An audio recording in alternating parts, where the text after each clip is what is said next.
What's up, everybody? I'm Jon Middlekauff. You know what I need you to do.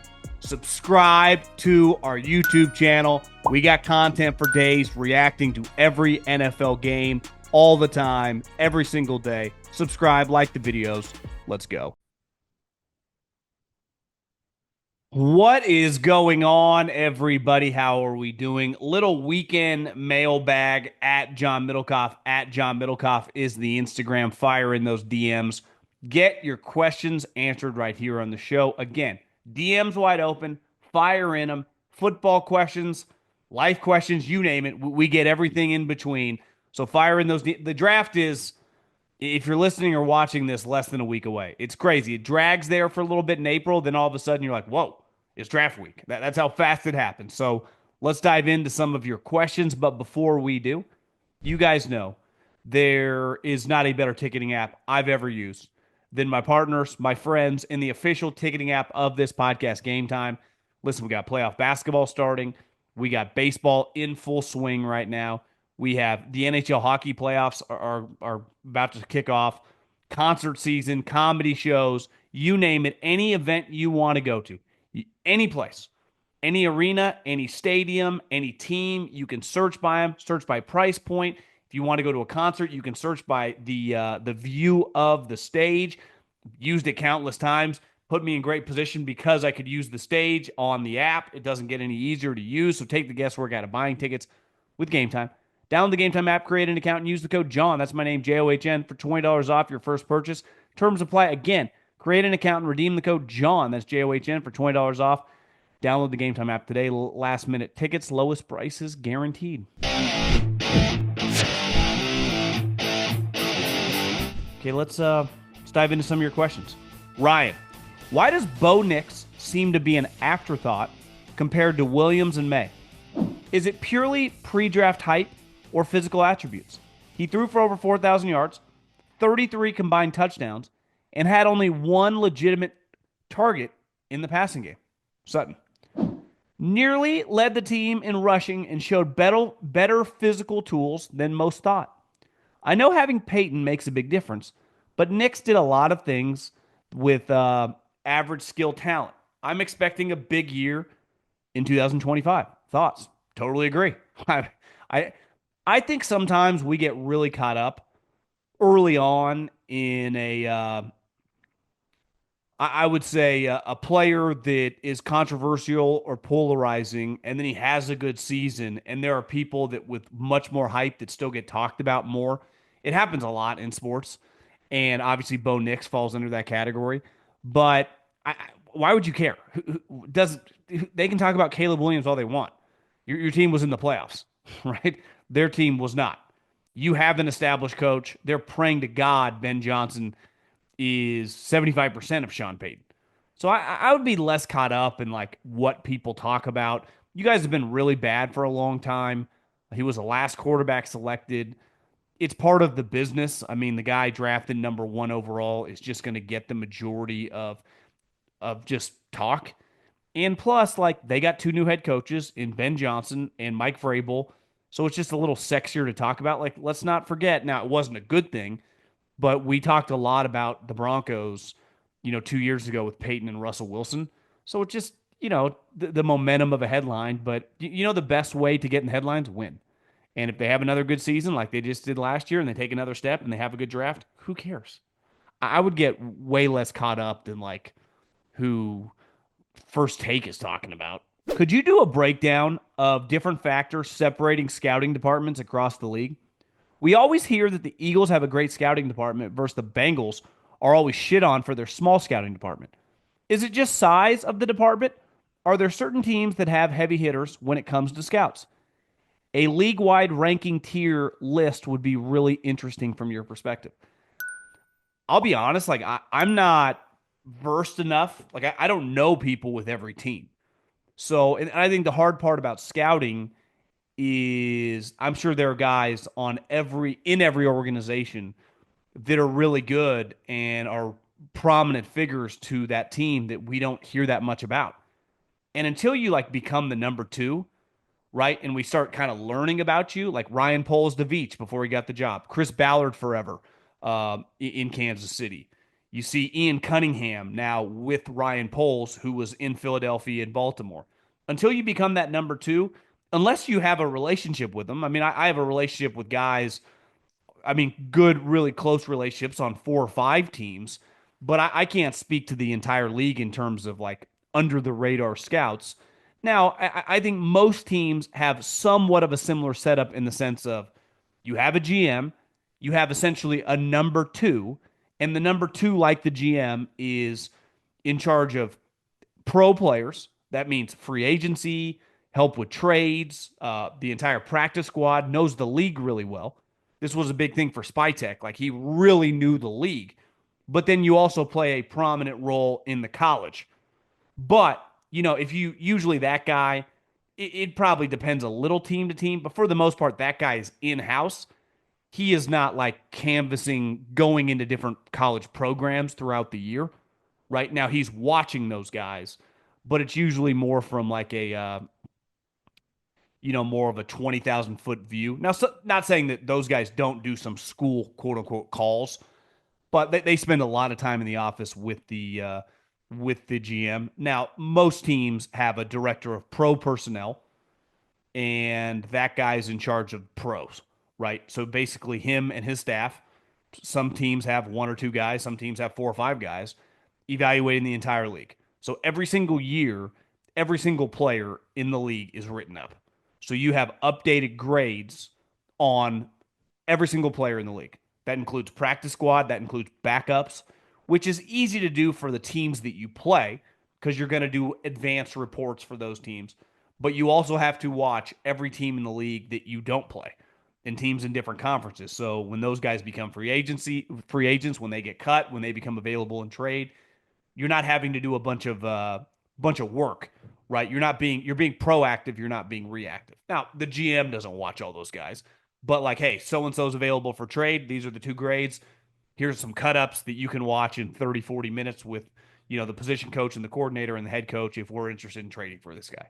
But I think the Bengals thing was like their scouting department. The Eagles probably the biggest scouting department in the league, which shows Jeffrey Lurie spends a lot of money. But I think the Bengals they have always utilized their coaches as scouts. But again, like they're cheap, not necessarily just because of the scouting department. It's been, this goes back to the Carson Palmer, Mike Brown kind of button heads. But I think most teams have a college side. You get 4, 5, 6 scouts that are on the road doing West Coast, the South, the Midwest, the Northeast, and then you kind of have a guy overlooking him. So you usually have multiple executives. One's the GM, one's the assistant GM. You have a pro director, he's in charge of pro. You have a college director, he's in charge of college. But obviously the GM and the number two guy are in charge of them all. So it's just, I mean, a lot of cooks in the kitchen, but ultimately there's only one decision maker. But like for example, the Gladstone guy that was just hired by the Jags, I didn't really know much about him, and clearly he played a very very prominent role for the Rams. So we kind of all learn about him on the fly. Now, obviously, there are some people in the media I'm sure that knew about him, but for the most part, there's typically like a groundswell for certain human beings. So before Adam Peters got the GM job with Washington, most people that follow football, maybe not casually, but no, if you're a pretty big NFL fan, you had heard that name. He was like this up and coming next GM. Spytek, same thing. Ian Cunningham is now one of those guys. There are typically 4 or 5 guys. Ed Dodds has been talked about for a long time. Uh, but that's like Adam Peters deserved it, right? Some of these guys, so same with Spytek. Some of these guys use like a media campaign, blitzkrieg to kind of create. I mean, I know guys, I know multiple guys in the NFL that I wouldn't hesitate hiring that aren't just out there pounding, PR directors slash agents to push narratives through the media, right? And now both these guys are under 40 and they'll be just fine. They're doing well, really well financially. But like, some of these guys, uh, in coaching, you can't fake it really, right? You can use a quote unquote media PR stream, but like if you're a coordinator and your unit sucks, you're not going to get a job, right? Whereas a GM, or excuse me, an assistant GM or the number three guy, what are they actually doing? No one really knows except that coaching staff and that GM. So it can become complicated that way. But I think every team's a little bit different. There's not like a right and wrong way to operate in terms of that. The one thing with becoming a GM is, as my guy Phil Savage told me a long time ago, we're not coaches. We get one shot typically. One shot. So most coaches, Dan Quinn, Pete Carroll, whoever, you just go around, Andy Reid, you have good and bad moments, you get a second opportunity. Kyle Shanahan, Sean McVay, LaFleur, Kevin O'Connell, all these guys will probably inevitably be fired. Those guys are all early, mid 40s. Are they going to coach for 20, 25 more years for that team? Probably not. I guarantee you they will all be head coaches somewhere else. Mike Vrabel, second time head coach. Boom. Robert Saleh will probably become a head coach again. Just the way it works. Liam Cohen, unless it's an all-time flameout, will probably get another shot.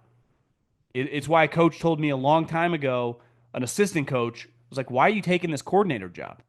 And he's like, because once you get into the mix of coordinators, you're viewed as a coordinator, not as a position coach.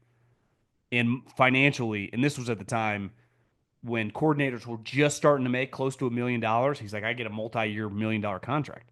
So I get like 2 or 3 years, like $1 million a year. This was probably 7, 8 years ago. He's like, it changes my whole family's life. Now that number as a coordinator might be 3 years, $9 million. So it's like, and obviously being a head coach, Sirianni's a low-paid head coach. What's he making? $6-7 million a year? Now he's about to get an extension, but you know what I mean. It's like, as an assistant GM, the money's a lot different. That's why the money for assistant coaches is it's a lot. These guys are making huge money, but you could be the West Coast scout and worked in the league for 10 years and be making 120 grand, right? Where the equivalent of that guy as a quarterback coach is making $950,000, which sucks for the scouts. Now, some of them, are doing well. And if you become the number 2, you're usually making $700 to $1 million. So it's a very lucrative profession. But there's a big difference of you become an O-line coach, even if you're 35 years old, I would imagine minimum you're making $750,000. Running back coaches in the SEC make $500,000. The money for coaches is huge. Scouts, you kind of got to fight a little bit more. And there is, you overworked, underpaid, right? Relative to how much, the equivalent. I remember talking with BSing with Adam Peters 6, 7 years ago about how many hours you have to put in. And he was a UCLA grad. And, I'm Cal Poly guy, state school, but it's kind of a high level state school. The equivalent, if you worked for $1 billion corporation, like a bank, a company, and you were working the 80, 90 hours and you had been there for a while, San Francisco and New York and Chicago, you'd be making a lot of money as a scout. You might not make 6 figures for a while as you're working your way up. It might take you a little while. In the private sector, you'd be hitting that pretty quickly, given how much you're working. But coaches, and listen, coaches during the season work way more than scouts and even the GMs, but the offseason for them is pretty chill. So it's 6 months heavily, and then 6 months for assistant coaches, kind of hit or miss. Probably went on a tangent there about things you didn't even ask me, but hopefully that answers some of your question. The NBA 82 game grind is done, and now the real fun begins. The NBA playoffs are here, and it's time for the high-stakes drama, clutch moments, and jaw-dropping plays. Can't wait. If you're looking to make the playoffs even more exciting, DraftKings Sportsbook has you covered as an official sports betting partner of the NBA. From the play-in games all the way through the finals. Now, the time to back your favorite players and teams as they chase glory. All season long, DraftKings has been your go-to spot for NBA player props, and that doesn't stop now. Want to make your playoff experience even more intense? Try placing a bet on your favorite player's performance. Will Curry drop 30? Will LeBron drop 40 or more? It's your call. Ready to place your first bet? Download the DraftKings Sportsbook app now, lock in your bets, and let's make the playoff run unforgettable. Here's something special for first-timers. New DraftKings customers bet $5 to get $200 in bonus bets instantly. Make it a playoff run to remember with DraftKings.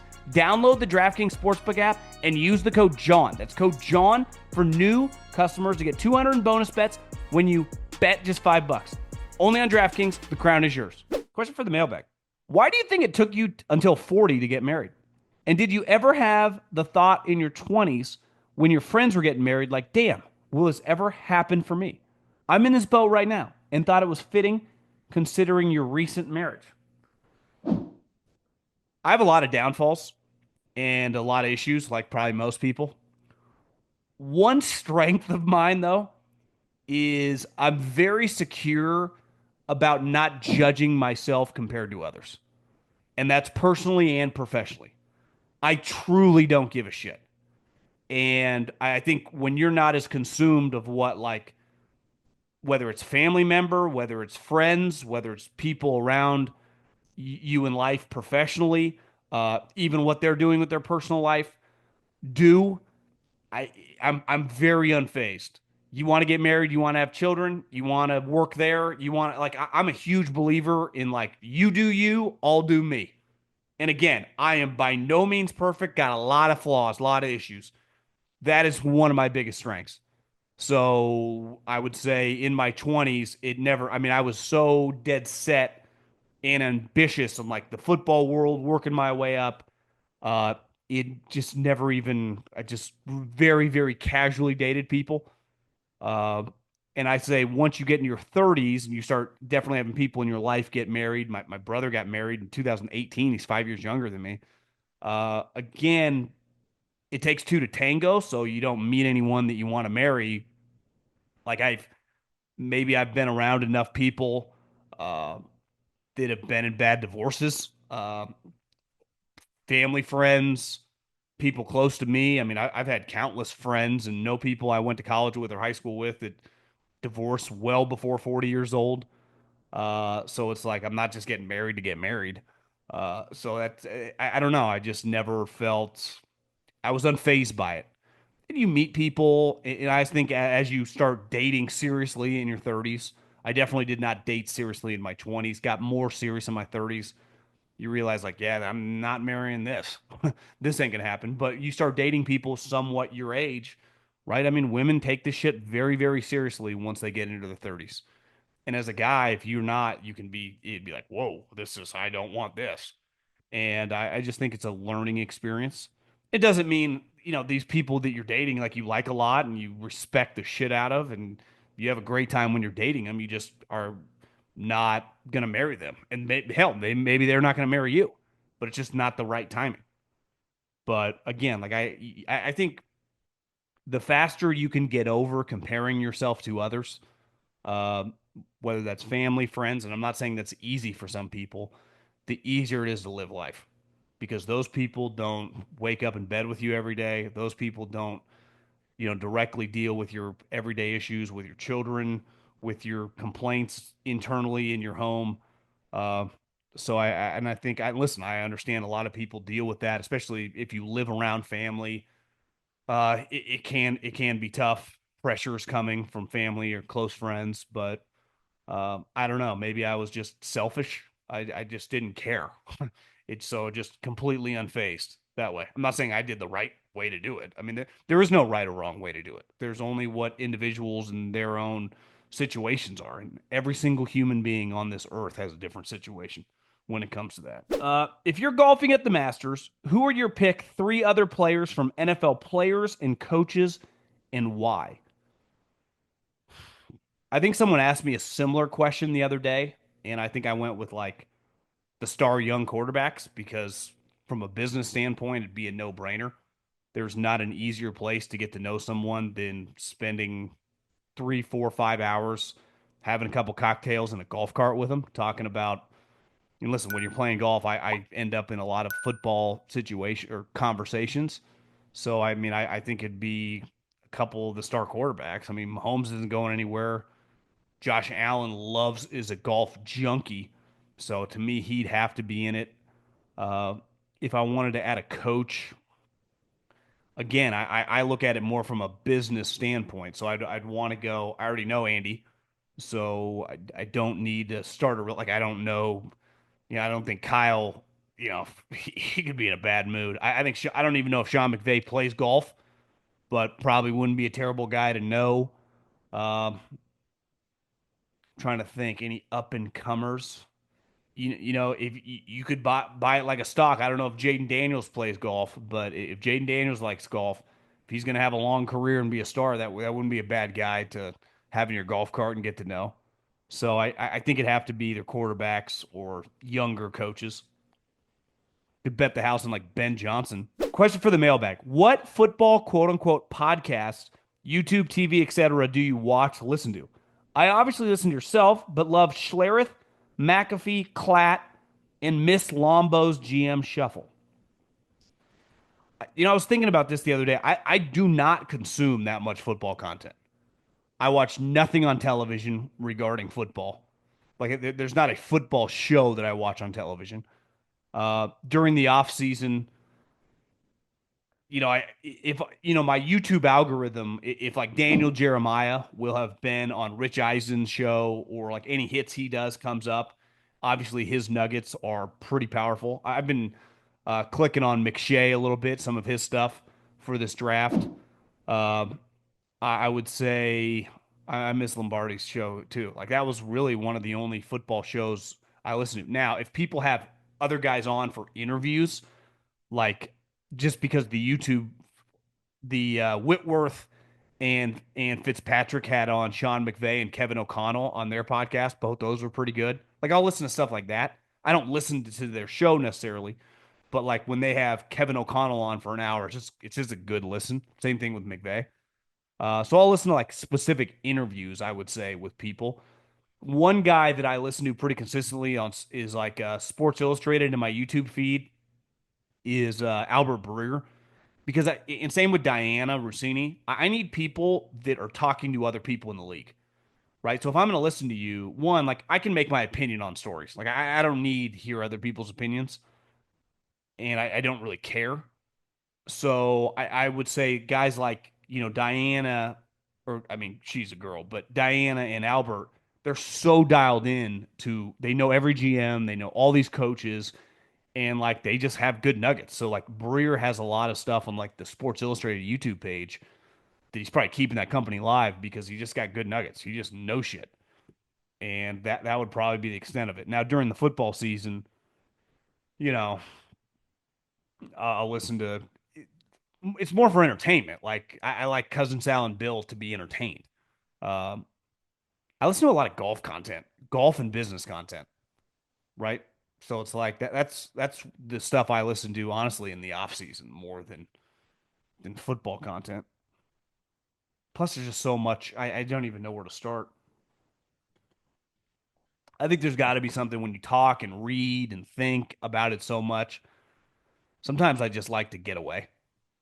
In the off season for sure. In season, I'm probably much more inclined to just listen to local stuff to get nuggets. I watch a lot of press conferences in season. Do you think Mike McCarthy will ever be a head coach again? Is it common for head coaches to take a year off after parting ways with their former team, then come back somewhere else? Or would they get demoted to a quarterback or a skill position? What literally happened to him was in Green Bay to Dallas. Took a year off, pretended to watch all the Dallas games, and then Jerry Jones hired him. So I think I'd probably say it's a coin flip. I wouldn't bet $1,000 that he's going to be a head coach in 2026, but I wouldn't bet against it either, right? It'd just probably be a stay away. I would say he's definitely going to interview next year for some of these jobs. I think it also will depend on who else is out there. Ben Johnson's now off the market. Are there Liam Cohen's off the market? He would have been a guy, number one target again, probably. Who are the top guys that are in the mix? Like, would you rather hire Robert Saleh or Mike McCarthy? Like, those are type questions people are going to be asking themselves. Been listening for a while and never hear much about the Broncos. With that said, what are your thoughts about the organization as they head into the future? They look better on paper, but have some serious needs. How do you get ahead in a division with such good competition in teams? Chiefs, best quarterback and coach. Chargers, added a top 5 coach and a quarterback with insane potential. And the Raiders, Tom Brady taking over. It's funny, like, for a couple years, when things weren't going well with the Russell Wilson, the trade, you guys were talked about a lot, and it was all negative. Then Sean Payton gets there. You guys just get the train back on the tracks. You're clearly going in the right direction, but everything's normal. Like, there's no drama. You guys don't have, I would say, really polarizing players. You don't have crazy situations going on. I would say you're in a really good spot. Sometimes it's just okay to be just kind of silent. It's not no one's talking about you because you're irrelevant, right? Like no one's talking about you because it's just nothing really going on negatively. And from a positive standpoint, all signs point to you're headed in the right direction. I saw a headline the other day. Sean Payton basically admitted, like, we're going to draft a running back. Like, no shit. So I'd be pretty happy if I were you guys. Question for the mailbag. Will the day finally come where Mike Shanahan gets the credit he is due and an induction into the Hall of Fame? He has 2 Super Bowls as a head coach and 1 as a coordinator. Was part of finally getting Elway over the hump and introduced the zone blocking scheme to the NFL that continues to flourish to this day. Do you believe his time in Washington casts a major shadow over his credentials that many voters overlook the total body of work? Uh, I think we could debate coaches and the merits of who gets in, who doesn't, beside like the Bill Walsh or Bill Belichick types. I think once you get a certain distance away, like this guy, you'd say Shanahan, who was good in the 2000s, but I mean, truly his career in the 90s is what made him a Hall of Famer, right? Goes to the Niners, Steve Young, Super Bowl. Finally gets Steve Young in that offense to the Super Bowl, and then takes John Elway and the Broncos. They were unreal in the 90s with Terrell Davis, right? So, because of his zone blocking scheme. That's a long time ago, right? Like, what year did Mike Shanahan get hired with Denver? My guess would be 95. Like, did he officially take over 95? And then they 97, 98. So, I just think there's a gap. And he might be in one of those situations where he gets in way, way later, which is sad. It's like, is he going to get in 10, 15, 20 years when he's dead? I saw being around the Raiders with Ken Stabler that finally got into the Hall of Fame and he was dead. It's like, what are we doing here? But it doesn't feel like he's got momentum that's going to take him to the Hall of Fame right now. Fair or not. I mean, it's just I don't get caught up in situations like this guy for like Hall of Fames. I'd even argue awards. Like, I just don't care that much. If Lamar Jackson had got the MVP, I would have disagreed. I would have gave it to Josh, but it's like, whatever. It doesn't. If Mike Shanahan's in the Hall of Fame, if he's not, like, it's a huge deal for him. I'm not denying that, like, for the people involved. But I'm just saying my personal, like, thoughts and takes. Like, I have to fake to get really worked up. I really do. I just don't really care that much about stuff like that. Every year for the past 5 years, at least one team picking in the top 5 managed to make it to the playoffs in the same year.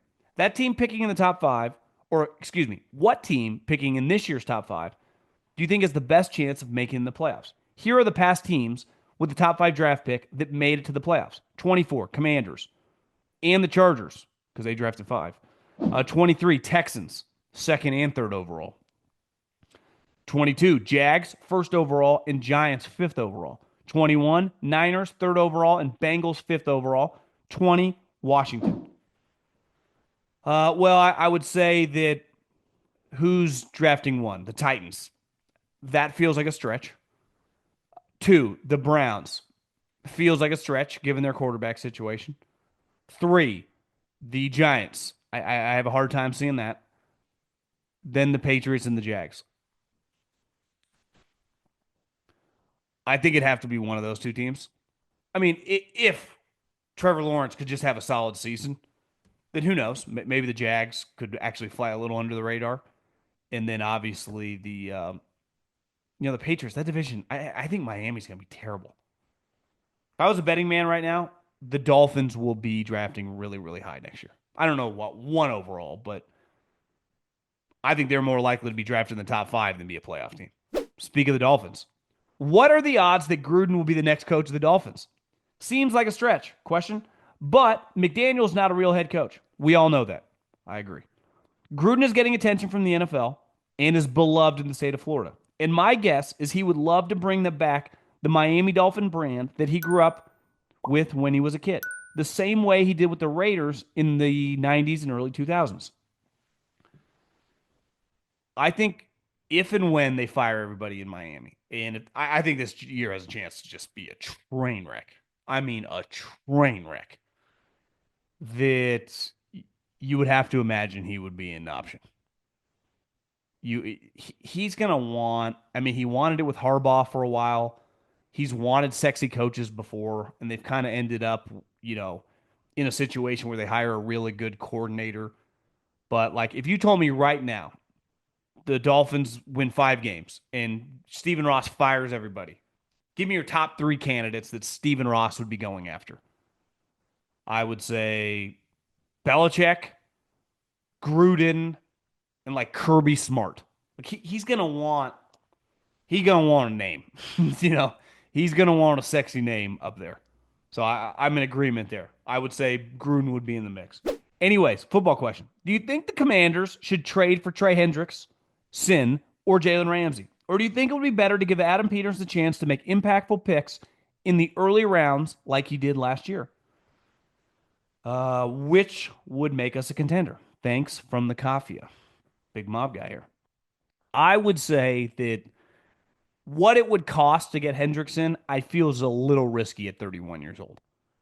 To me, Myles Garrett is such a great player, no brainer, and he's actually a little younger too. And obviously, Max Crosby would have been worth it. I think in that situation, trading, I mean, I wouldn't give up Trey Hendrickson for minimum of like 1 and 2. Is like the Washington Commanders really a player away?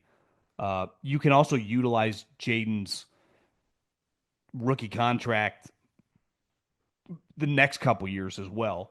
So I would say no on that one. And Jalen, not because I wouldn't want Trey Hendrickson on my team. Like to me, I would have we're getting a meeting. It's like, hey, would you guys be willing to trade Trey Hendrickson? If that's the Bengals to me. If I'm Adam Peters, I'm getting my number 2. I'm getting Dan Quinn. I'm getting the defensive coordinator, and we're having a powwow. Jalen Ramsey, I don't even need to really tell Dan. I'm hanging up. You mean the guy that we all kind of know has been showing up late, that you don't want, that didn't ask for a trade, that you're trying to kick out, that for the first time in his career didn't make a Pro Bowl last year and makes a ton of money? Nah, dog, we're good. We also just traded for a corner.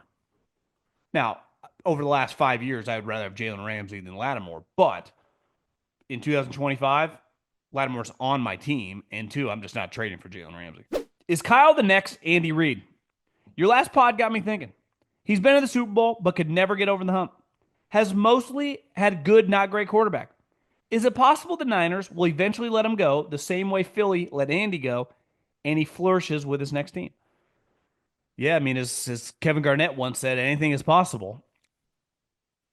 Is he going to win a Super Bowl with Brock Purdy? Well, you would say 2 years ago he had his opportunity, and he fell up short. Now, unlike Andy, I think Andy only went to 1 Super Bowl in Philly. Kyle's been to 2 and was leading in both. So Andy maintained winning for a long time, right? He didn't get fired, I think, till his 14th year in Philadelphia, but he just had come off an 8-8 and then I think a 4-12 season. So does Kyle have like another bad season? I think here's the thing.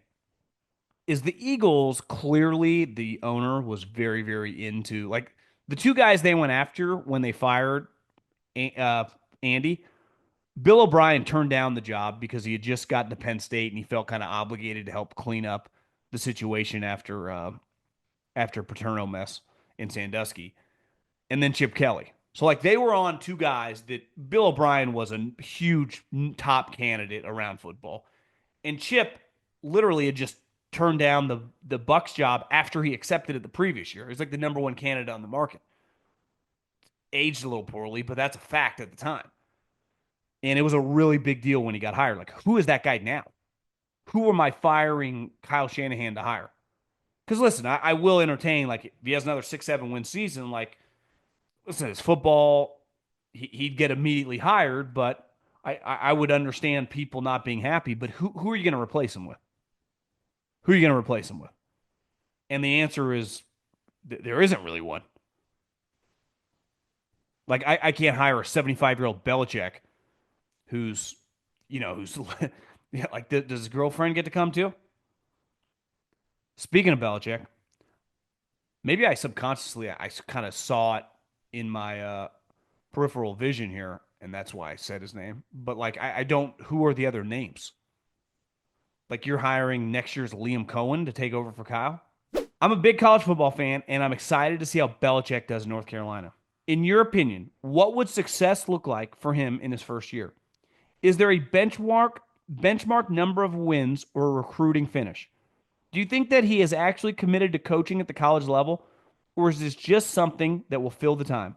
Assuming he is reasonably successful, is it a possibility that he is at UNC for more than a year or two? I just don't believe Bill would stick around in college for any teams that came knocking. What do you think? Would being What do you think it would take for him to leave college to become an NFL head coach? I'm just not sure at this point in time he's getting hired back in the NFL ever again. So I think there's a fair chance that like that ship has sailed. Like I know they love to say that I don't think anyone's ever hiring him in the NFL again. Now he goes 10-2 or he does something like that, 100% he would be back in the mix. But like to me, a successful season. What was our record last year? They were 10th in the ACC, so they weren't very good. 8-4, is that pretty good? So they open with TCU at home, at Charlotte, Richmond, UCF. So I think it's fair. Anything less than like a 3-1 start would be a letdown. Then he gets Clemson. Okay, I'm going to go lost there. Cal just had like six guys transfer, so he should beat Cal. Now it's at Cal, long road trip, but Bill's done that. Virginia, at Syracuse, Stanford, Wake Forest, Duke, North Carolina State. Seems like a pretty manageable schedule. I would say 8 to 9 wins is realistic. Recruiting rankings are hard to tell now with NIL, what's good, what's bad. Is Russell Wilson a first ballot Hall of Famer? I'm a lifelong Hawks fan, so answer to me is a resounding yes. But I've seen this topic of convo on my feed a lot lately, and opinions are pretty split. I would think a Super Bowl ring should have been two, 10 Pro Bowls, passer rating of 100, 350 touchdowns, and 111 interceptions would make it obvious. What are your thoughts? 5 years ago, I would have said a no brainer. Now, when you say the word first ballot, uh, like I gotta hesitate on that one a little bit. I think he definitely had a 5 year span where he was a pretty special player, right? But that second Super Bowl would have made him a no doubter. It's gone pretty weird the last 4 or 5 years. I mean, it's getting really weird. And I think first ballot's off the table. So he won the Walter Payton Man of the Year in 20. Sometimes with the Pro Bowls, obviously some of these he was a first ballot Pro Bowl guy. But are some of these, I'm trying to think of the NFC, you had a couple good Stafford years. Obviously, you had Rodgers all those years. You had Drew Brees all those years. Um, Jared Goff had a couple, in the late 2010s. I'd have to go back and look who this Cam Newton. He was a second team All Pro one time in 19. I don't think he's a first ballot. So I would say no on that. No on first ballot.